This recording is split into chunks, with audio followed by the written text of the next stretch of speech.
અત્યારે તમે કોઈના ઘરે જાઓ ને ત્યારે તમને એક સમસ્યા જરૂરથી સાંભળવા મળે કે દીકરા દીકરીઓના સંબંધ નથી થઈ રહ્યા, દીકરીઓ છે હવે નથી મળી રહી.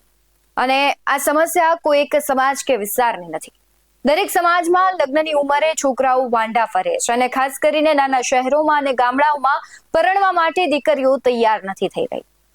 અને તેને જ લીધે ક્યાંક ને ક્યાંક લોકો પોતાના ધંધા રોજગાર છે છોડવા મજબૂર થયા છે અને શહેરમાં વસવાટ કરવા તરફ જઈ રહ્યા છે.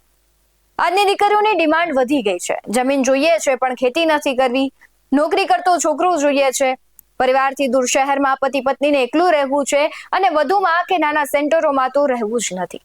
અમદાવાદ, રાજકોટ, સુરત અને વડોદરા જેવા મેટ્રો સિટીમાં રહેતા છોકરાઓ સાથે જ સંબંધ કરવા છે. જો આવું ના આવું રહ્યું ને તો હજુ ભવિષ્યમાં ખૂબ મોટી સામાજિક સમસ્યા છે તેનો સમાજે સામનો કરવો પડશે. અને ઘણી વખત આપણે જોઈએ છે કે દીકરાઓના સંબંધ ન થવાને લીધે પૈસા દઈને બહુ લાવવામાં આવે છે અને પછી લુટેરી દુલ્હન છે બધું જ લૂંટીને જતી રહે છે.